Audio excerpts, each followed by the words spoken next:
guest, it's now my pleasure to introduce you to Mindy Green. She has over 40 years of experience in the natural products and healthcare industries. Not only is she a licensed esthetician, but she is also an herbalist and an aromatherapist. She's worked in botanical research for Aveda Corporation, and she's also a founding member of the American Herbalists Guild. She is a prolific writer and lecturer. It seems every time that I look at a natural health or natural beauty magazine, I'm seeing some kind of interesting article with a Mindy Green byline. She also owns her own consulting company called Green Sensations, nice little play on words, and that specializes in botanical therapies, product development, and aromatherapy education. You can learn more about this at greensensations.com. Now, for those of you who, for whatever reason, are not able to get to a computer and you're only listening to the audio, green is just as you would expect it to be spelled, but sensation is like scent, like when you sniff. So it's S-C-E-N-T-S-A-T-I-O-N-S. Sensations, greensensations.com. And so without further ado, I want to introduce to you Mindy Green. Welcome, Mindy. Thank you so much, Cheryl and Lexi. And that was a wonderful introduction. And I'm so pleased to be here. And thanks for inviting me. We're going to talk about aromatherapy for home and family today. We don't have a lot of time, and this is, of course, a really big subject. And with so many people on the line, I know we always have people who are advanced students and some who are just learning about the uses of essential oils. So bear with us if you're on either end of that spectrum, and I will try to provide some information for everybody. So this is one of my favorite topics. To me, essential oils or aromatherapy is I consider it a concentrated version of herbalism, because everything, of course, is derived from plants. So since that's my favorite subject, I am really excited to be bringing you more information about how you can use plants in your lives and maybe in your practice. So this is an overview of what we will talk about today, and it's just really the practical uses of essential oils. I want to really talk about safety, because that is really a cornerstone for using essential oils properly and most efficaciously.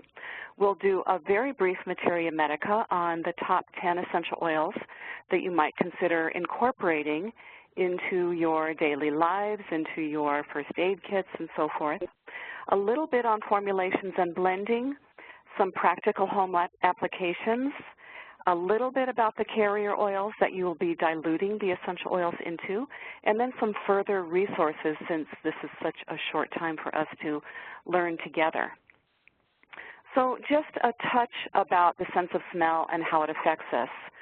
So we are emotional beings, and we function a lot from our limbic system. This is considered the primitive brain, and at the very top of the spinal cord.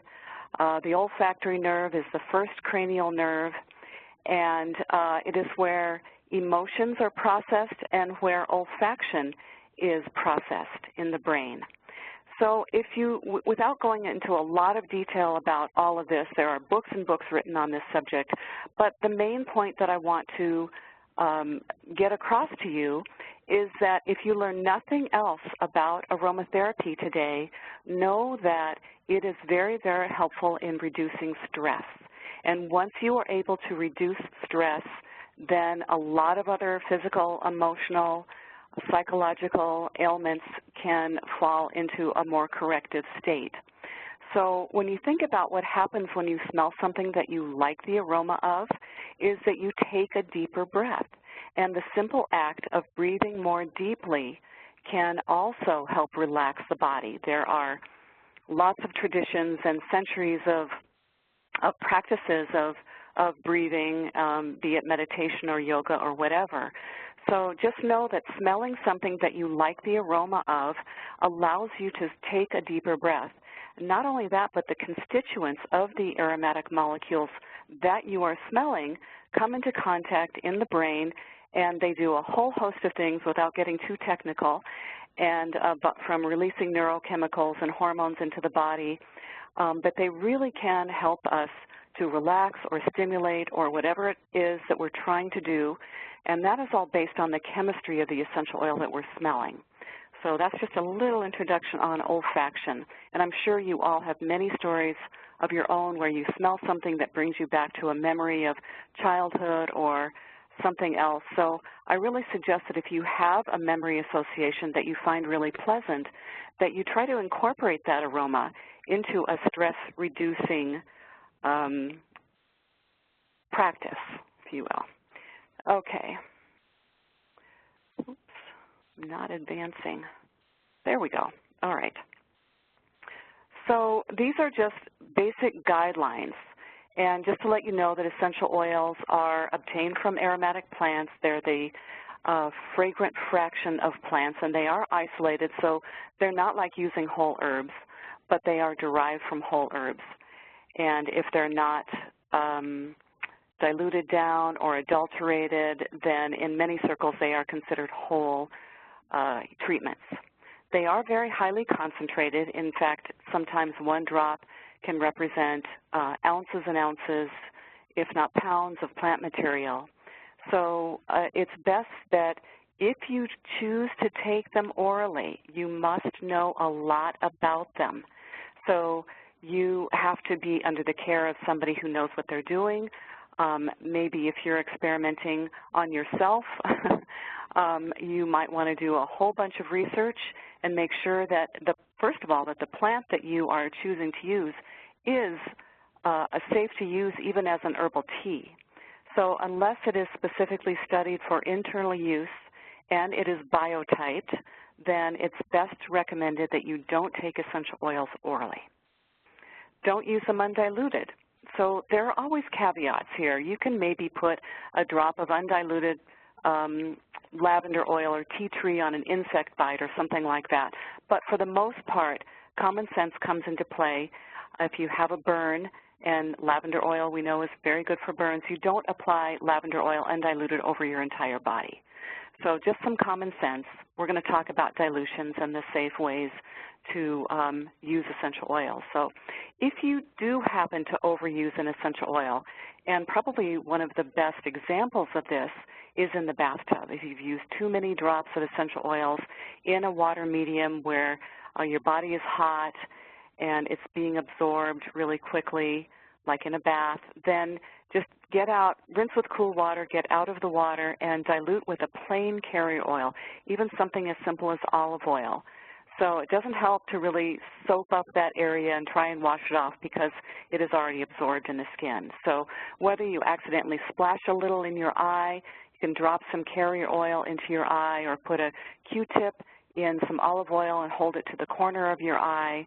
All of those things are very helpful. For obvious reasons, we want to keep them out of the reach of children.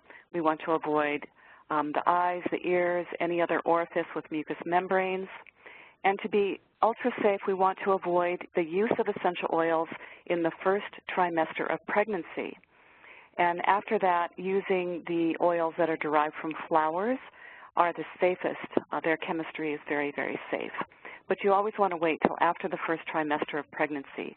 Essential oils are never tested on pregnant women. So it's not that they, let's say that you're pregnant, you're maybe not aware that you're pregnant, you have a massage with lavender oil. I wouldn't worry about that. In fact, there are a lot of instances I think pregnant women are exposed to many more toxic things, especially fragrances and cleaning solutions and so forth. So don't worry, just be wise, and once you know that you are pregnant, really it's best to avoid them until we know more information. There are some phototoxic essential oils. Most of them are from the citrus family. There are a few from other essential oils, but they're not such as angelica or cumin seed. Those aren't very widely used. So the citrus oils are the ones to be really aware of. And if you have an essential oil of lemon or lime or grapefruit and it is cold pressed, then those oils can be much more phototoxic. So I think we have another slide on that. We're going to get to that a little bit more. And a safe alternative to essential oils if your skin is ultra sensitive or you're working with infants or young kids, hydrosols are a very good option. And those are a byproduct or a co-product of distillation. They're basically the water left over after you distill a plant. So a little more on pregnancy. And I just love to use this picture because look at this cute little foot right here. Oops, I just covered it up. Let me erase it because it is just a darling picture, and my friends who are nurses inform me that that is not Photoshopped, that they have seen that. So I think that's just adorable. So again, only after the first trimesters and only the floral oils, and I've given you some examples there, lavender, rose, neroli, chamomile, ylang. You can use the citrus oils in pregnancy. This is one of those exceptions, but make sure that it's a distilled oil or that you're not using it with sun exposure. So you can use citrus oils. They're actually excellent for the skin, but don't use them in the presence of ultraviolet light. So that means a tanning bed or out in the sunshine if you get a massage and then you go out and do some gardening. It's best to leave the citrus oil for a nighttime application if you're going to be in the sun. Frankincense is another exception, another very safe essential oil. And the dilution for sensitive women, children, or pregnant women is a 0.5 to 1% dilution. We're going to go over these dilutions again, but that basically is no more than 2 to 5 drops of essential oils in 1 ounce of your carrier oil, whether that's something like coconut oil or a body lotion. So blending and diluting the essential oils. When you're first beginning, it's really a good idea to not make too much of a mixture. You want to keep your blend down to 3 or 4 different essential oils, because if you have a reaction, it's easier to figure out which one might be causing that reaction.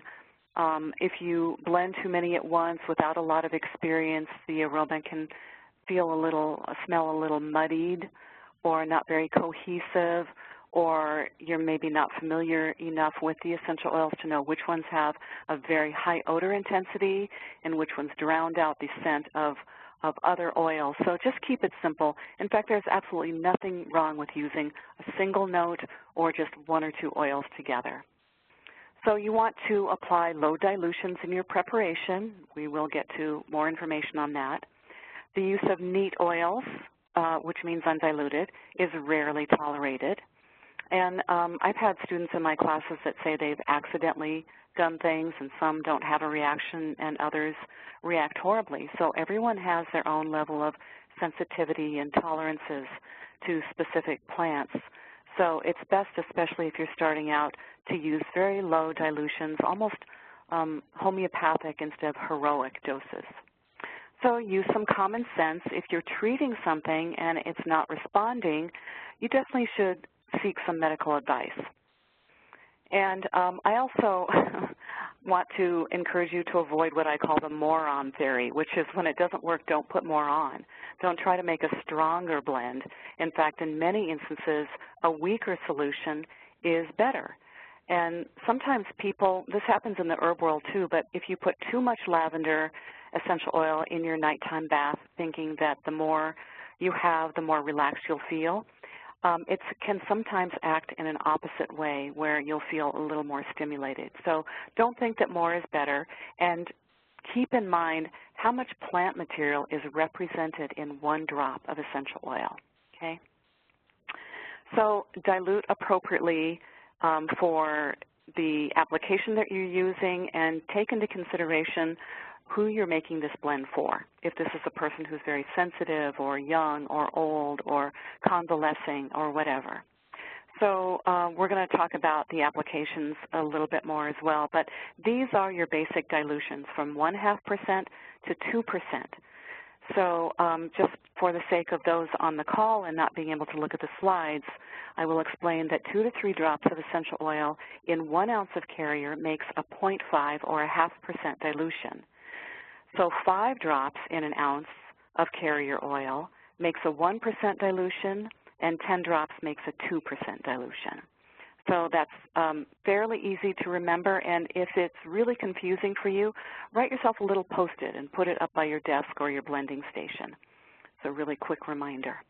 So methods of application. Massage is the most common method of application, and I hope anybody who's out there that is a massage therapist is using essential oils, or at least learning how on this call to use essential oils, because it's a great synergy of both the relaxation of the massage itself and the attributes of the essential oils.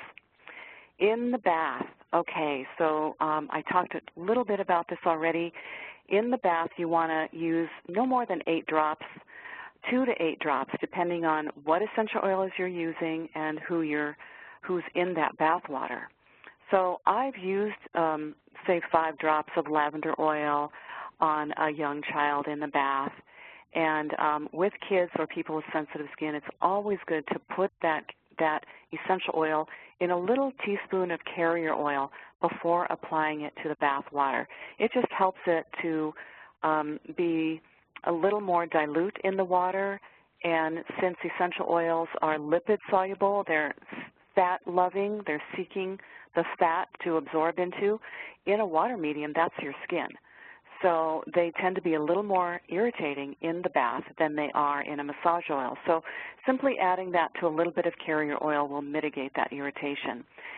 And while you could put 20 drops of lavender in the bath and it likely will not irritate your skin, it's pretty much a waste of essential oil. So you want to just be sensible and, again, remind yourself of how much plant material is actually being distributed in that water with just a few drops of essential oil.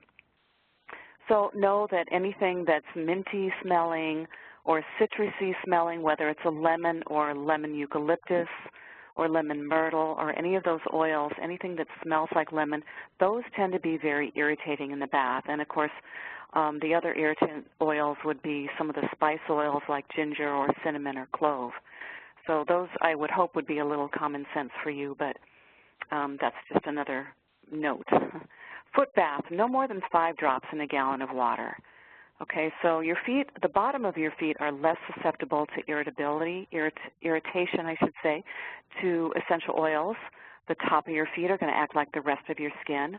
And I know that a lot of companies say, oh, in the bath you can just, or on the foot rather, you can just smother the undiluted essential oils. It's not really a good idea.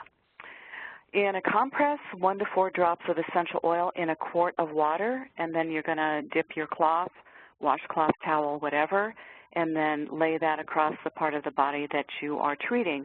So, for instance, you've got maybe you've had a little too much exercise over the weekend and your knee is swollen, or you've fallen and your knee is swollen, and you can put these essential oils into that water compress and apply that to the area that's affected, and just repeatedly dip it into the water and reapply it to the skin. And if you want to keep it warm, cover it, and if you want to keep it cool, there's obvious ways to do that. So, in a gargle or a mouthwash, this is probably as close as we get to oral application in this talk, but you can gargle with a little tiny bit of essential oil, let's say 1 drop in about a ½ cup of water, stir it well.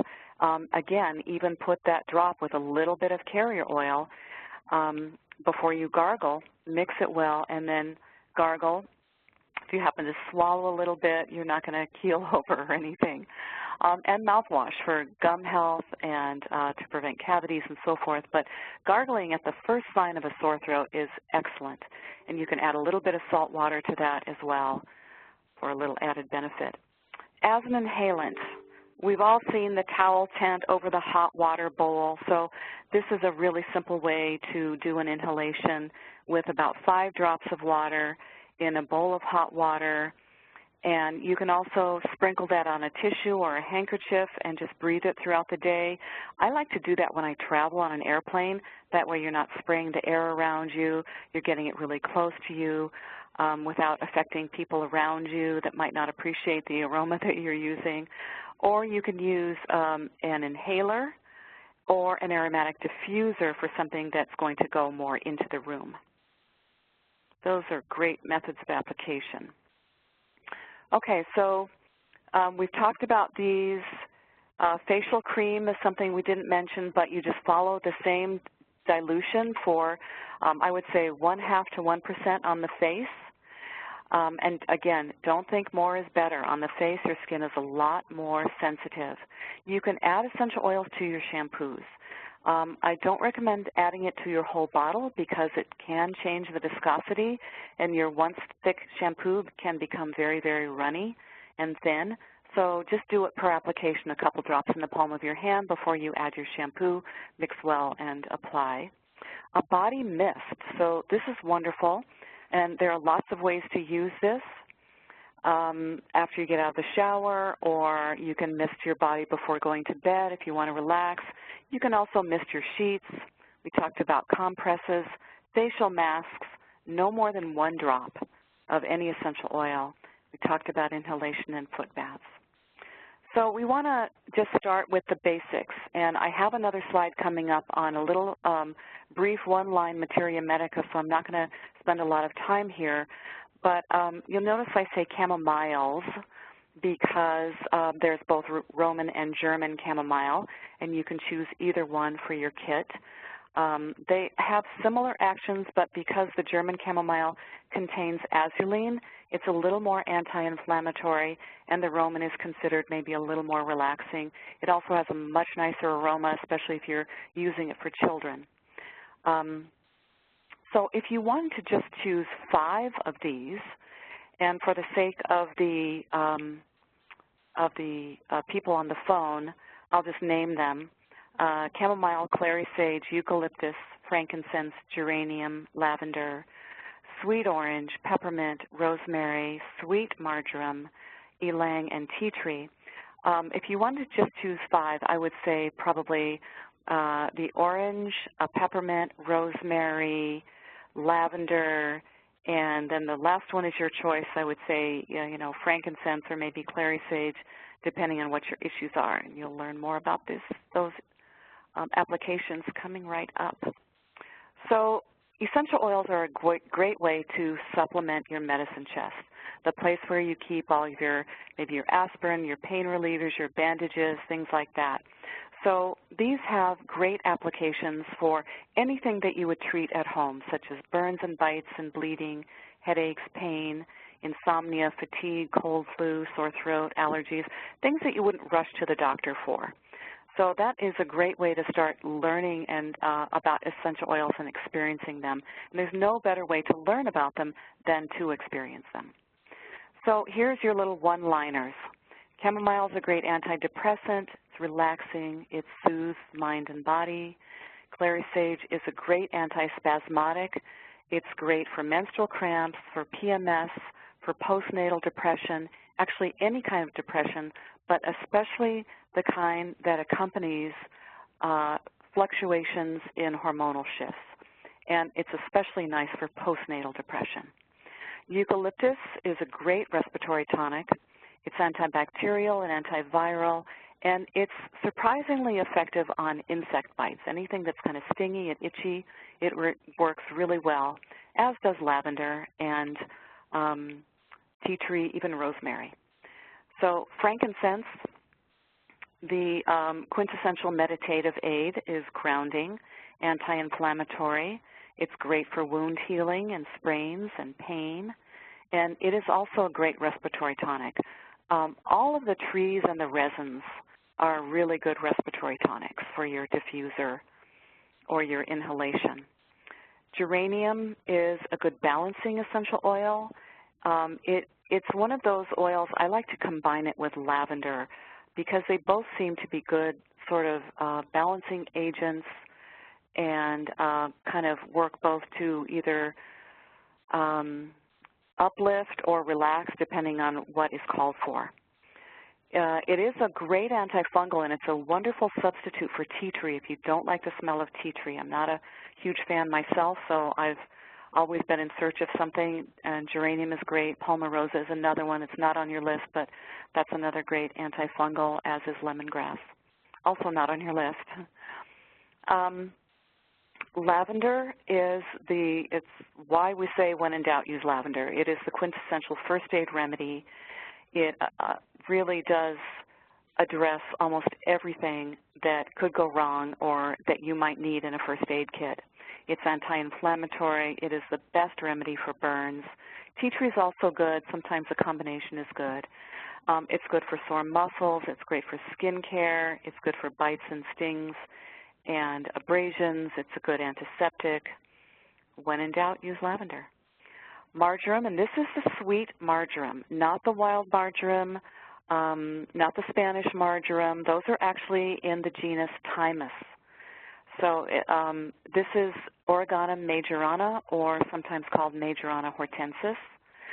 So be sure and look at Latin names. If you're not a botany person, at least get a good reference book and look them up and make sure you've got the right kind, because the Spanish marjoram or the wild marjoram doesn't do any of these things that sweet marjoram does. So the sweet marjoram is a great antispasmodic. It's really good for menstrual cramps. Any kind of pain, it's a good relaxant. It's one of those essential oils that is good at the end of a busy and stressful day. Maybe combine it with a little bit of lavender and maybe a little either chamomile or clary sage to uplift.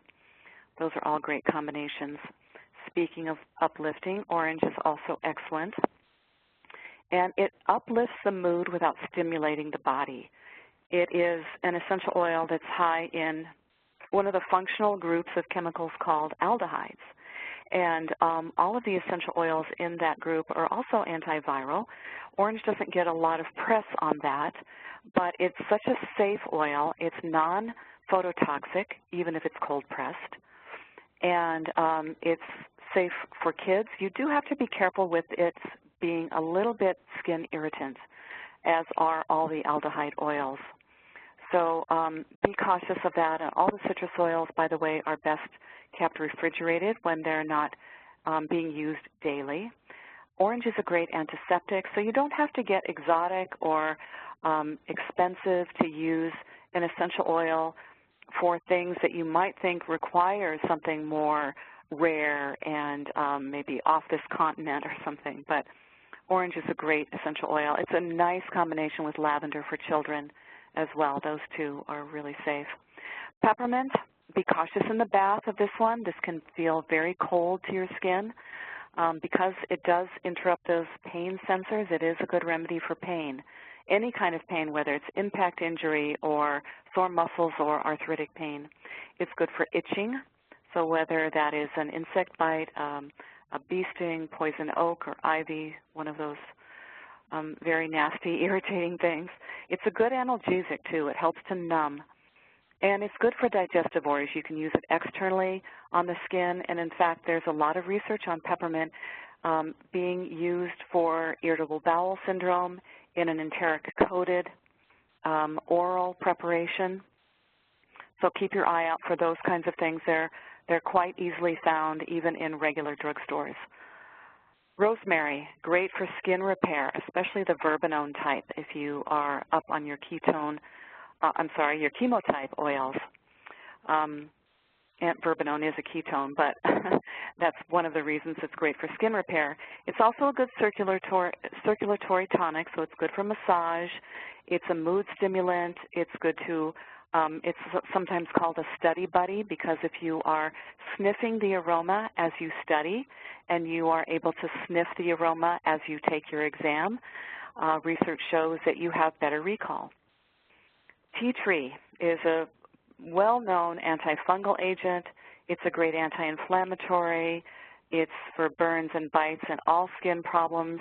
In fact, every Australian soldier in World War II was given a bottle of tea tree oil in their first aid kit. So it's kind of the Australian form of, when in doubt, use tea tree. Ylang, this is one of the few floral oils besides lavender that we have in our top 10. It's calming, it's sweet, it's actually a little cloying, and can be dizzying. I called it euphoric, but dizzying if you use it in too high a concentration. It is a great antidepressant. So I'm not going to go through this, but I wanted to point out to you that at the University of Minnesota website, you can access this information. So I thought it was pretty interesting that they are now teaching the uses of essential oils in their nursing program. So you can access that if you want to take a look at their web link there. So here are some examples of applications. You can drop essential oils, especially something that doesn't need a lot of dilution. We talked about 1 drop of lavender oil. Adding that to a Band-Aid or gauze pad is very, very helpful. It is always a good idea to dilute it if you can. Sometimes we're in a hurry. If it's on an adult, I wouldn't be so cautious, but if it's on a child, you might want to dilute it. Lavender is one of those essential oils that's also safe on open wounds. So, I mean, you don't want it to be deep and gashing, but on a little road rash or something where your kids won't let you touch it, make a spray with lavender and maybe some aloe and try and clean it out by spraying it. 1 or 2 drops in the bath for children. You can mix it with a little bit of clay as a poultice. You can spray it, dilute it in some water. We talked about that body mist on pajamas before bed or on the pillow or on the sheets. You can mist it into the air with a diffuser, and be sure to use some common sense and keep in mind that you're customizing to the client. So aromatic baths are my absolute favorite way to use essential oils, and it's kind of a no-brainer. You've got that nice relaxing bath. Maybe you've lit some candles and playing some nice quiet music, and those things are just wonderful adjuncts to using aromatherapy. And I've got there a good sleep blend. Now, lemon balm is a little irritating to the skin, but if you drink a cup of tea of lemon balm or maybe some chamomile while you're in the bath, that's also a good adjunct. A little mandarin essential oil, that is like a tangerine. It's also similar to orange in terms of it not being phototoxic, but again, in the bath, be cautious with the skin irritation. And I mentioned lavender and Ravensara, which is an Australian oil we haven't really talked about, but is great if you need something for inhaling. Maybe you have a cold or flu and you want to get a good night's rest, put a little Ravensara in the water. So relaxing the body, uplifting the spirit. These are just a few combinations of essential oils that you can use as a room mist. You can put in a body lotion or oil. You can put this combination in the bath. And notice here that I have 4, 3, 2, 1. If you do 4 of the first, 3 of the second, 2 of the third oil, and 1 of the last oil that's on this list, that is a total of 10 drops, and that's ready to go in 1 ounce of carrier oil or 2 ounces of water. Okay? Carrier oils, there are lots of them. You're probably familiar, but just to run through, jojoba is a great oil. I really like it because it doesn't really go rancid. It takes a long, long time, years to go rancid. So for those blends that you're going to keep around for a long time, jojoba oil is wonderful. It's also very safe for the skin for complexion application. Coconut oil, also wonderful. It's got a lot of research on it these days. Then we have almond, sunflower, hazelnut, avocado, olive oil. Some of those aren't so great for the face, but they're great for the body. Don't forget your herbal infused oils, which add that little bit of herbalism to your aroma treatment. So something like calendula oil, St. John's wort oil, arnica oil, all of those are easily purchased at the store or very easily made. Just get a good herb book. I do have a chapter in my aromatherapy book that talks about herbal preparations to add to your aromatherapy treatments. And then if you're choosing a water medium, you can use a hydrosol or you can use aloe juice. And I have a blend of aloe juice and lavender in a spray bottle in my refrigerator that I use for kitchen burns. That's very, very good. So in that instance, you could use a little higher dilution, maybe a 3% of lavender in the aloe juice because you're putting it probably on a very small part of your body. So I just wanted to mention a little bit about coconut oil that is fractionated. I won't go into all this detail. You can read it there. But the main thing is that fractionated coconut oil is water soluble. So it's great for a bath blend. You don't have that oil slick on the top of your water. It is miscible in water, so it goes completely into the water. And if you're a massage therapist, it's great because it doesn't stay in the sheets. You can wash it out of the sheets. I did massage for many, many years, and I can tell you there's nothing worse than walking into what you are expecting to be a very relaxing massage and getting hit with that smell of rancid oil in the sheets. So just keep that in mind. Okay, all-purpose cleaners. Use essential oils with some water, vinegar. You can add some borax and Castile soap. In 6 ounces of water and 2 ounces of vinegar, you can add 10 drops of your choice of essential oils. If you want to make a scrub, just add a little baking soda for that slight abrasive action. And then the use of a diffuser. We've talked about mists, and I've got pictures here of making your own spray bottles. Ideally, you'd have a glass bottle, not a plastic bottle, but the diffusers are wonderful adjuncts for applying aromatherapy. In fact, it's probably the first choice. If you're a little concerned about skin application, go right to a diffuser or a low-tech spray mist for your room. So I've got a little recipe here, 4 drops of each of lavender, bergamot, and eucalyptus. You add that to 4 ounces of water for a spray bottle, or you can put the essential oils just into your diffuser, whatever kind you have, and mist the air. Let it run. And this is a great way to kill airborne bacteria, whether it's your kids in their bedroom, one of them has a cold, you don't want it to spread throughout the room. If you want to just clear the energy in between clients in your waiting room, or you are a medical practitioner and you've got sick patients in your waiting room all day coming and going. So just diffuse this. And if you're concerned about being overwhelmed by aroma, then you can put it on a timer. If your diffuser doesn't have a timer, you just get one of those plug-ins that you use for your lights to come on and off, and plug it into that and set it for, even if it's 15 minutes on, 15 minutes off, or 20 minutes every hour, or if you're really sensitive, 10 minutes every hour. All of those intermittent settings are fine.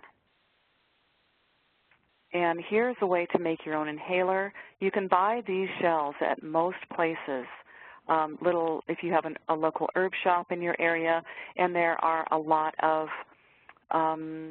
supply companies, mail order supply companies where you can get these. So you basically just, I've given you a couple options here of nasal congestion and nausea relief. And you just soak the essential oils, you combine them, and you soak the wick with the essential oils. That wick right here goes into the, you pop the top off, this cap, and that wick goes into the inner shell, and then this outer shell goes onto that cap. So I hope that's clear. And when you're using the inhaler like this, you don't have to dilute them in a carrier oil because you're not coming into contact with that wick and you're not touching it anywhere on your skin. So cranky kids, oh, we've all been there. Lavender, chamomile, orange, and frankincense. These are, out of the list of essential oils I gave you, really safe, really nice smelling, whether you use them singly or in combination, 2 or 4 together. They are a great combination for fussy children.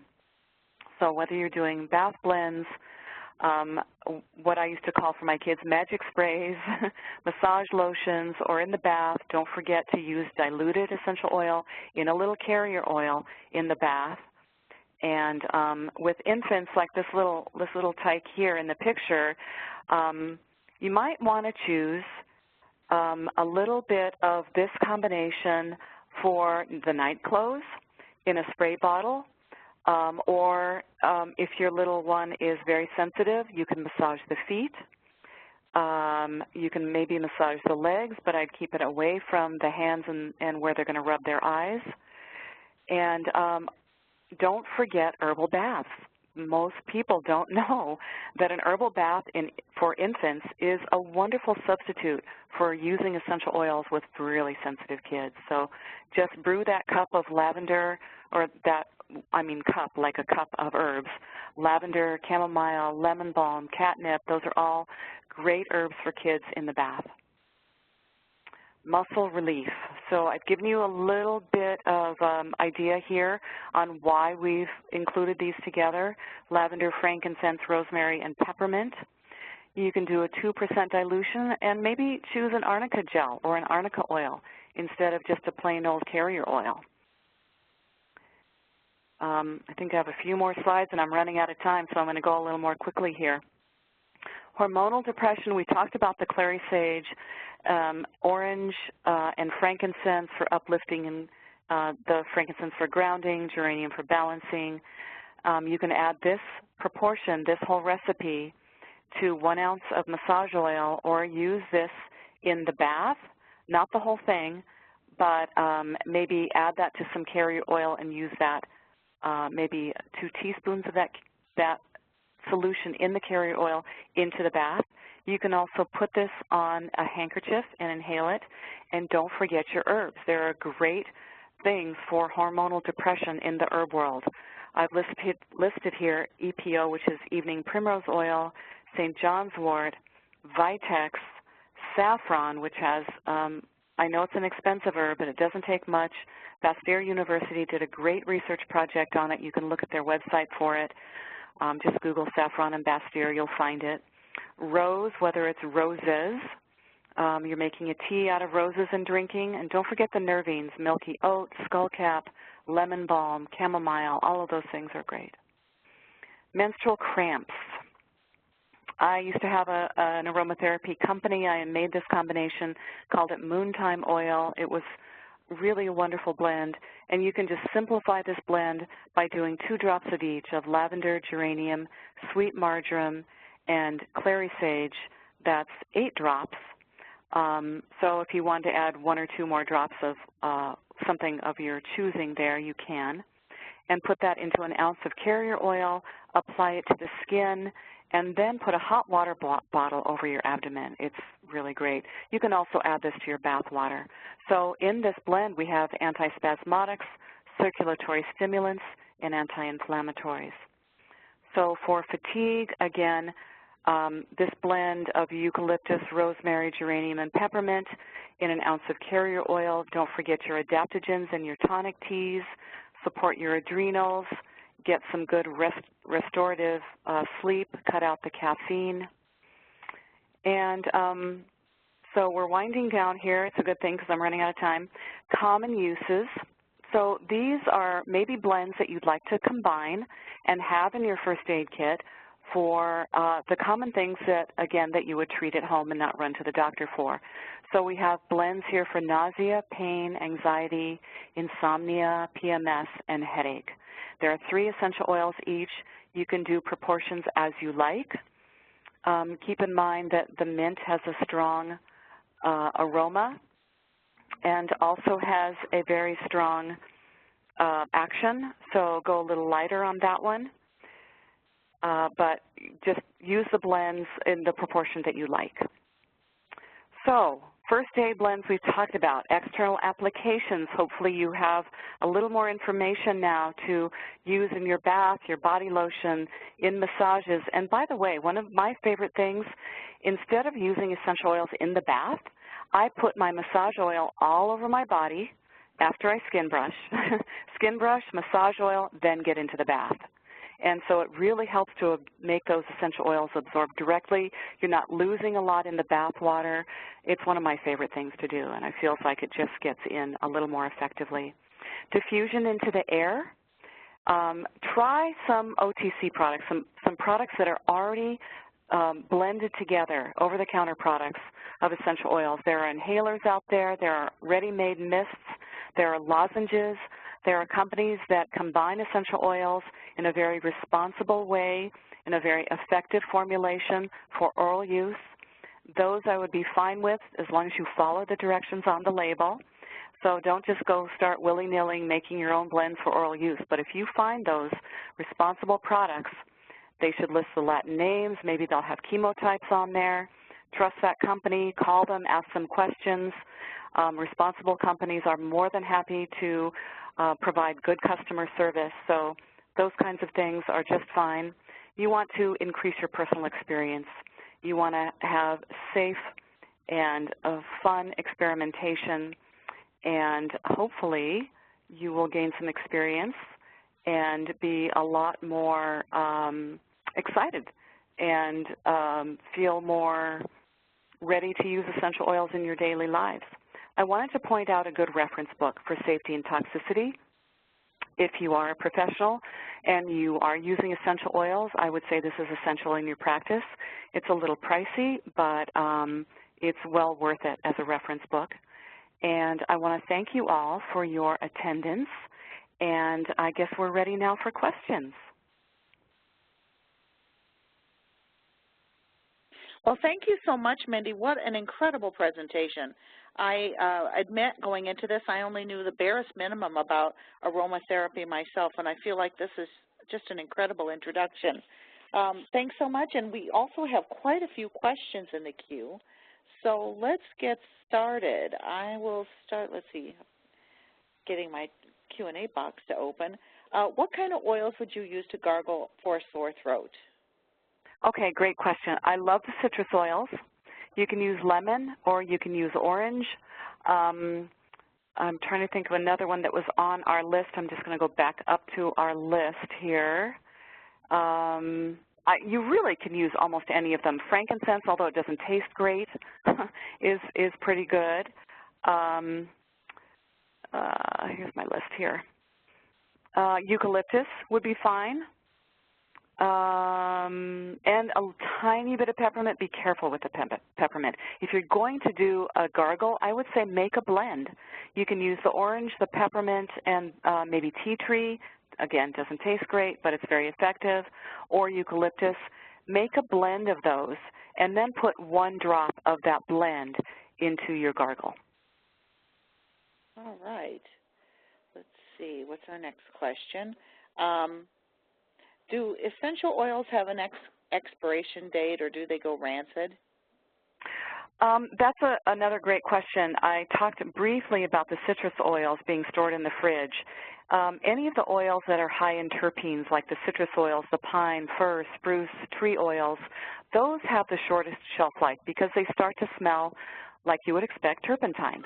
And so a 2-year shelf life is about max for those. I wouldn't throw them out if they smell a little off. They get kind of a metallic smell, and they start to smell a little less like the fresh grated zest of a citrus that you would know. So you can still use them for cleaning, surface areas, bathrooms, floors, anything like that. I never throw away my essential oils, even if they're bad. I always can find, you know, I even say this about bad blends that I make, that if nothing else, you can use it to clean your toilet. Great. Well, here's another one. Which one of the carriers is the easiest to buy? Well, they're all pretty easy. I would say coconut oil is easy. Jojoba oil is pretty easy, olive oil, of course, sunflower oil. Most of those can be found, even avocado oil, in the food section of your grocery store. Some of the more exotic oils, and I didn't really name that many of the exotic ones, but things like argan oil and tamanu oil and babasu and some of those more, you know, pomegranate oil and sea buckthorn and rosehip, all of those exotics you probably have to buy online. Excellent. Here's a question about how does clary sage scientifically impact the hormones? Oh, good question. Someone's got some advanced learning there. So, so we don't know everything about clary sage, but the one thing that we do know is that clary sage contains a diterpene. This is a very rare molecule in essential oil production because, I'm going to get a little technical, but essential oils are very small molecules, and the reason that they are volatile and able to be captured into a distillate process is because the molecules are lightweight. The molecules of essential oils are between 100 and 300 molecular weight. Diterpenes are the heaviest. We have monoterpenes at 10 carbon chains, sesquiterpenes at 15 carbon chains, and diterpenes at 20 carbon chains. So the larger the carbon chain, the heavier the essential oil, and the less likely that it will be carried over into distillation, if that makes sense. So with an essential oil, a diterpene is very, very rare. Sclereol is I think there's one other diterpene in essential oils, and I think it's in helichrysum. But this diterpene is bioavailable by distillation process of clary sage. And diterpene, the sclereol, has a chemical structure similar to estrogen, so it binds to those same receptor sites. And that's how it works. At least that's one of the ways that we know how it works. Well, that's a very good explanation. We've had a lot of questions from more than one person asking about what are some of the best brands of essential oils. Are you able to get all essential oils in an organic form, or should you only buy organic oils? So we've had a lot of questions of that nature. Yeah. How do you answer people when they say, how do you know how to get a good I get that question oil? all the time, yes. So what I would say is that ideally organic essential oils are good, not only for the fact that there's going to be no pesticide residue, but they're better for the planet. So from a global perspective, they're just better for the workers and the earth and everything. But it doesn't always transfer to quality of essential oil, because a lot of the quality is dependent upon how that plant is gathered, if it's produced fresh or dried, processed fresh or dried, if it is stored for a long time, how it's distilled. If it's distilled at a hot temperature very quickly, it's going to produce fewer of the broad range of chemical constituents that are available in the plant than it would if you're doing low heat, long temperature, but every plant is different. So distillation is a real art, and a lot of boutique companies, I think, offer some of the better essential oils, and some of them are wildcrafted. They don't say. Some of them can't afford organic certification, but they are organic. There are a lot of caveats. So I answer this in depth in my book, and there are a lot of other great books out there that explain all of these details of how essential oils are extracted and what some of the adulterants might be and what you need to look out for to get the best quality. It's a hard question to answer right off the top, but also at the back of my book is a list of suppliers that I like and recommend. And sometimes if you go to some of the nonprofit organizations like the Alliance of International Aromatherapists or the National Association of Holistic Aromatherapists, or you buy an aromatherapy magazine, you'll find some good suppliers in those resources. Excellent. We've got a lot of questions around they missed part of it because they got on the webinar late or they want a copy of the slides. So, folks, there will be a replay of this webinar available on YouTube. Give us a day or two to upload it. We will send everyone the link to that replay, so if you'd like to watch again in its entirety, or if you have friends or family that you think that this would be an important webinar to share with them, feel free to share that link so that they can watch this webinar at their leisure. And we will also at that time send out a copy of the handout if you did not receive it. We also have a few more questions, Mindy, if you have time to answer a couple more. Sure, sure. Well, this one is one I never even thought of, and I think it's brilliant. Can people who have a brain injury and a damaged sense of smell still get the benefit of an essential oil? Yeah, that is a really good question, and I get it often. And I think the answer is yes. There are a lot of people with different odor disorders, and there are a whole host of them. Some people say, I don't have a great sense of smell. How can I increase my sense of smell? And so there are a few things you can do. One is zinc is a very important mineral for people who have a poor sense of smell. So make sure you get enough zinc, maybe supplement your zinc, look at the foods you're eating to increase the content within your diet of zinc. Also, it's just smelling oils. Even if your brain is not recognizing the odor, the molecules are still getting into the brain. They're still binding to receptor sites. We all have a different perception of odor, and it's really interesting. I recommend a book called The Nose Knows, the Noseknows by Avery Gilbert, and he's a scent scientist there are a lot of great scent books out there, and you can download a bunch of really good information off the internet as well. But it's really good to inform yourself about a little bit more than we had time for today on how the sense of smell works and why essential oils work so well, even just through the sense of smell, even when you don't apply them topically. They do bind to different receptor sites in the body, the molecules, and they do cause a physiological effect when we inhale them. And in the brain, there are different hormones that get triggered, and there is a physiological effect that trickles down to the body when you smell an essential oil. So I'm not sure I answered that thoroughly, but yes, do continue to inhale essential oils. Yeah. Okay. I think that, you know, it does no harm and has potential for great good. Yeah. Mm-hmm. We have another question. It might be another toughie. This person, I believe, works in a retail setting, or perhaps they work in therapy. I am not sure. But they say they get constant questions coming up about the internal use of essential oils. And I know that that's, you know, that not all essential oils, in fact, perhaps even the majority, are not things that you would want to use internally. Yes, I would agree with that. And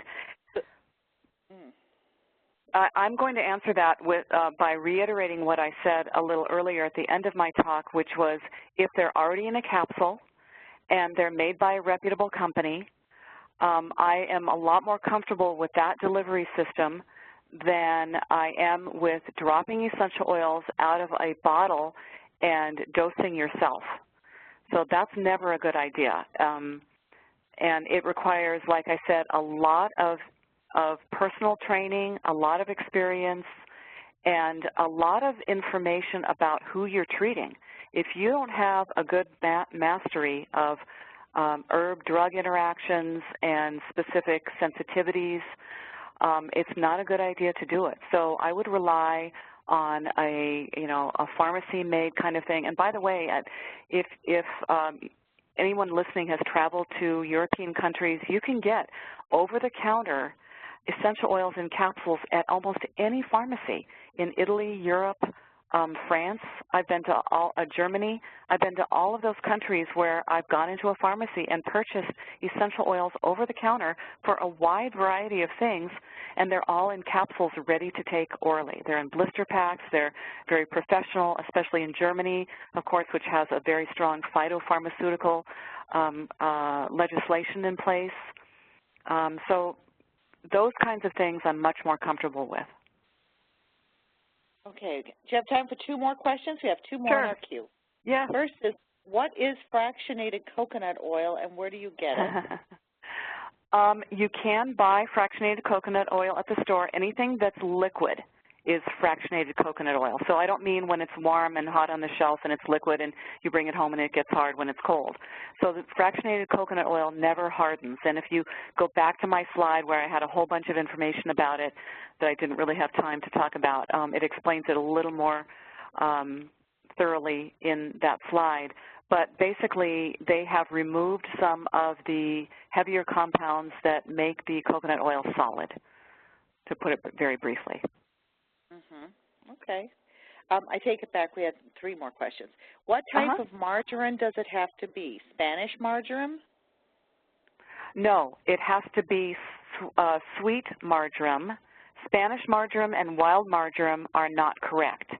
So the Latin name of sweet marjoram is Oreganum majorana or Majorana hortensis. Those are the two, and the marjorams and the oreganos are very close botanically. It's very confusing. Even when you go to the nursery and you're buying your plants, it's confusing. But the company that you're buying from, and this is another key to quality from the essential oil company that you're purchasing your products from, and that is that they have a full Latin name. And I always say this, being a business owner for many years myself, I would welcome calls like that. I would welcome educating my customers, and whoever you're buying from should be willing to do that. So if you call up your company and you say, gee, I've got this essential oil, you don't list the Latin name, what is it?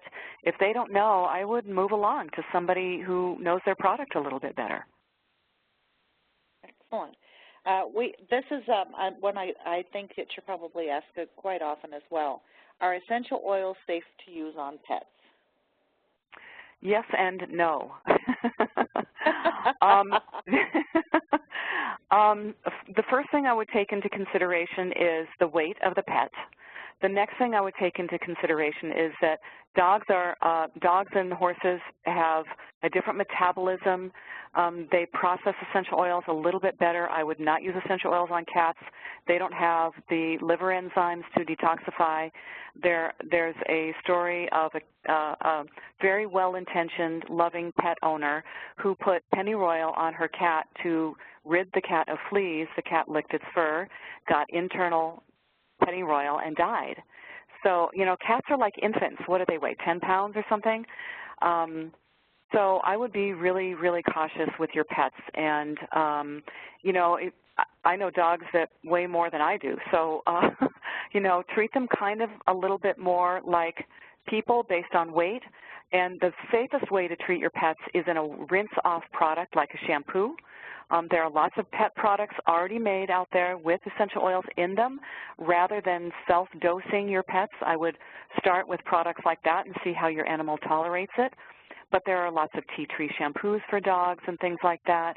A leave-on product is more problematic, especially for pets that lick their fur, so, or chew their skin or whatever.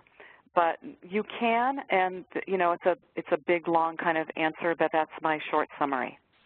Oh, excellent. And one quick follow-up question that just came in. Does using a diffuser with essential oil in the air bother cats as well, or is that okay?